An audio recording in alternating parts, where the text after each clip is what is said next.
ഇന്ന് തൃശ്ശൂരിൽ ഫോക്ലോർ ഫെസ്റ്റിവലിൽ പ്രദർശിപ്പിക്കുന്ന ഒരു സിനിമയെ സംബന്ധിച്ചുള്ള കാര്യങ്ങൾ പറയാൻ വേണ്ടിയിട്ടാണ്. നിരവധി അന്താരാഷ്ട്ര ബഹുമതികൾ, ദേശീയ ബഹുമതികൾ നേടിക്കൊണ്ട് കലാരംഗത്ത് വലിയ തോതിൽ ശ്രദ്ധിക്കപ്പെടുന്ന ഒരു ചലച്ചിത്രം.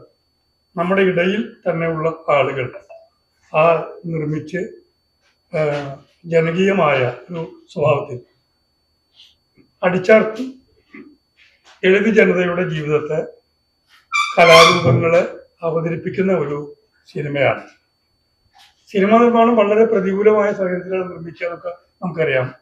സിനിമാ നിർമ്മാണം എന്നത് ഓരോ ഘട്ടത്തിലും അത്യധികം ആപൽക്കരമായി മാറിക്കൊണ്ടിരിക്കുന്ന ഒരു കാലത്ത്, തുടക്കം മുതൽ അവസാനം വരെ അത്രയധികം വെല്ലുവിളികൾ നിരന്തരം നേരിടുന്ന ഒരു കാലത്താണ് നമ്മുടെ ഇടയിലിരുന്ന് 3 യുവാക്കൾ ഈ സിനിമ നിർമ്മിച്ചത്. ആ സിനിമയുടെ പ്രമേയം കൊണ്ട്, ആവിഷ്കാരം കൊണ്ട്, കലാപരമായ സവിശേഷത കൊണ്ട് ചെന്ന ഇടങ്ങളിലെല്ലാം ശ്രദ്ധിക്കപ്പെടുന്നു. അത് ആ തന്നിട്ടുള്ള പത്രക്കുറിപ്പിൽ വിശദമായി തന്നെ പറഞ്ഞിട്ടുണ്ട്. ശ്രീ ബോബൻ ഗോവിന്ദനാണ് സിനിമയുടെ സംവിധായകൻ. അദ്ദേഹം നമ്മുടെ കൂടെയുണ്ട്. രാജേഷ് കുറുമാരി ആണ് തിരക്കഥാകൃത്ത്, നമ്മുടെ കൂടെയുണ്ട്. ദേവദാസ് ആണ് ഈ സിനിമയുടെ പ്രധാന നടൻ. അദ്ദേഹം മുംബൈയിലാണ് ഈ ഇന്നത്തെ പ്രദർശനത്തിന് വേണ്ടിയിട്ടാണ് ഇവിടേക്ക് വന്നിട്ടുള്ളത്. പേര് പറയാം. ഒന്ന് ബോബൻ ഗോവിന്ദൻ, പേര് എഴുതിയിട്ടില്ല. ബോബൻ ഗോവിന്ദൻ സംവിധായകൻ, ബോബൻ ഗോവിന്ദൻ. രാജേഷ് കുറുമാലി തിരക്കഥാകൃത്ത്.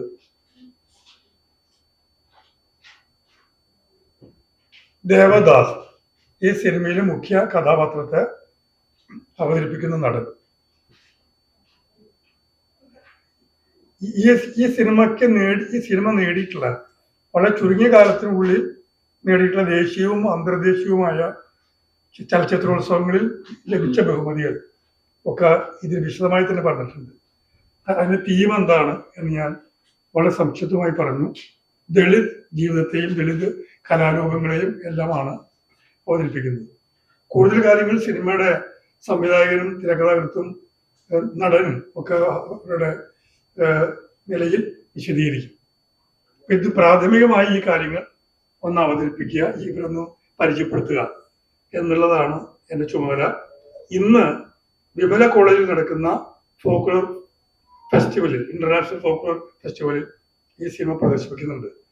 ആ സിനിമ കാണുന്നതിന് വേണ്ടി നിങ്ങളെല്ലാവരും ക്ഷണിക്കുക എന്നുള്ള കൂടിയാണ് ഞങ്ങളെല്ലാവരും നേരിട്ട് വന്നതിൻ്റെ ഒരു ലക്ഷ്യം.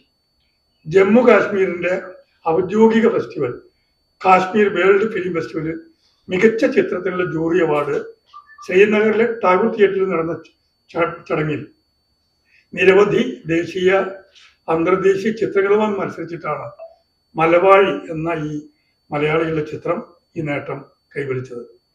സത്യേത്ര ഫിലിം ഫെസ്റ്റിവലിൽ ഏറ്റവും മികച്ച പരിസ്ഥിതി ചിത്രം, മികച്ച നടി, അത് jury പരാമർശമാണ്.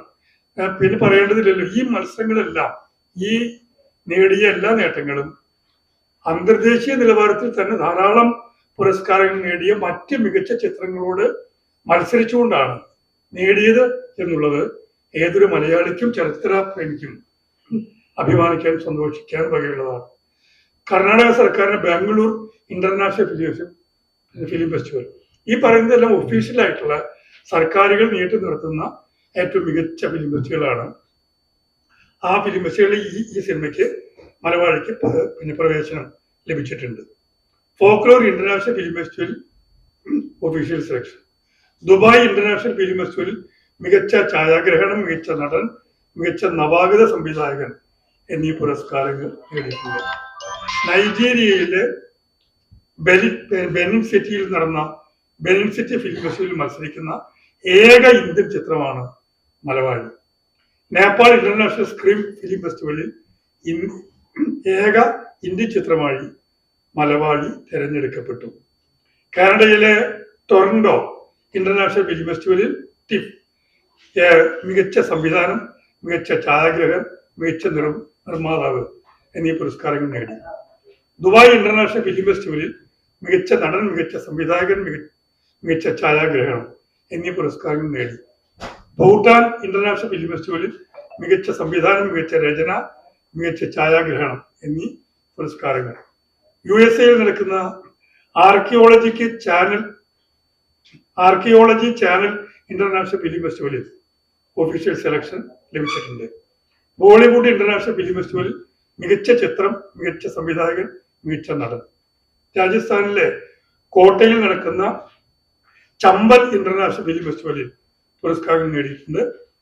Asian international film festival, പിന്നെ 2025 ഫിലിം ബസാറിൽ, കൊൽക്കത്തയിൽ നടന്ന പിക്കാസോ ഇന്റർനാഷണൽ ഫിലിം ഫെസ്റ്റിവലിൽ എന്നിടങ്ങളിലെല്ലാം മികച്ച പുരസ്കാരങ്ങളുമായി ചെന്നിടങ്ങളിലെല്ലാം വരവറിയിച്ച ഒരു ചലച്ചിത്രമായി നമ്മുടെ മലയാളികളുടെ ഈ ചിത്രം അംഗീകാരം നേടിയിട്ട് ബാക്കിയെല്ലാം വിശദമായിട്ട് പറയുന്നുണ്ട്. ഞാൻ മുഴുവൻ വായിക്കുന്ന അതൊരു ആവശ്യമില്ലാത്തൊരു കാര്യമാണ്. സിനിമയുമായി ബന്ധപ്പെട്ട കാര്യങ്ങൾ, തിരക്കഥാകൃത്ത്, സംവിധായകൻ, നടൻ, മികച്ച നടന് എത്രയോ പുരസ്കാരങ്ങൾ, ചെന്നിടത്തെല്ലാം സംവിധായകൻ പുരസ്കാരം, അങ്ങനെയെല്ലാം ഛായാഗ്രഹണത്തിൽ പുരസ്കാരം. അങ്ങനെ ഒരു സിനിമയുടെ കാതലായ വശങ്ങളിലെല്ലാം മറ്റ് അന്തർദേശീയ സിനിമകളോട് പോലും മത്സരിച്ചിട്ടാണ് നമ്മുടെ ഈ സിനിമ ഇത്രയും സമ്മാനങ്ങൾ നേടിയിട്ടുള്ളത്. അവരുമായി സംസാരിക്കാം, അവരുടെ അനുഭവങ്ങളെ കുറിച്ച് ചോദിക്കുകയും ചെയ്യാം. അവർക്ക് വേണ്ടിയും ഈ സിനിമയുമായി ബന്ധപ്പെട്ട എല്ലാവർക്കും വേണ്ടിയും ഇന്ന് ഉച്ചയ്ക്ക് വിമലക്കുളയിൽ നടക്കുന്ന ഇന്റർനാഷണൽ ഫോക്ലോർ ഫെസ്റ്റിവലിലേക്ക് ഈ സിനിമ മലവാഴി കാണുന്നതിന് നിങ്ങളെല്ലാവരെയും ഞാൻ സ്നേഹപൂർവ്വം അഭ്യർത്ഥിക്കുന്നു, സാദരം ക്ഷണിക്കുന്നു. ഈ സംവിധായകൻ പറഞ്ഞു.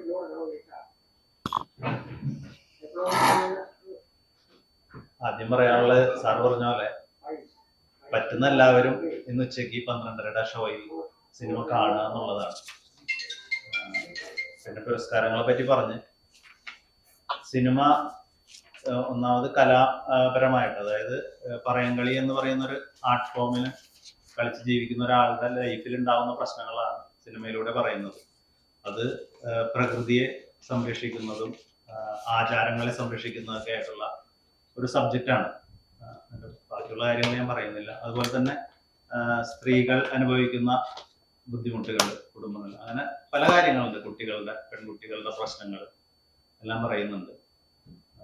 പരമാവധി ആളുകൾ സിനിമ കാണുക എന്നുള്ളതാണ് അഭ്യർത്ഥിക്കാനുള്ള കാര്യം. പിന്നീട് എന്താന്ന് വെച്ചാൽ സ്ക്രിപ്റ്റ് റൈറ്റർ പറയും, നടൻ പറയും, നിങ്ങളെന്തെങ്കിലും ചോദിച്ചാൽ അതിനുള്ള മറുപടികൾ പറയാം. റിലീസായിട്ടില്ല. നമ്മൾ ഫെസ്റ്റിവലുകളിൽ മാത്രമാണ് ഇപ്പോൾ പോയിക്കൊണ്ടിരിക്കുന്നത്. റിലീസ് പ്ലാൻ ചെയ്യുന്നുണ്ട്. സെൻസർ 2025 സെൻസർ ചെയ്താണ് ജൂൺ.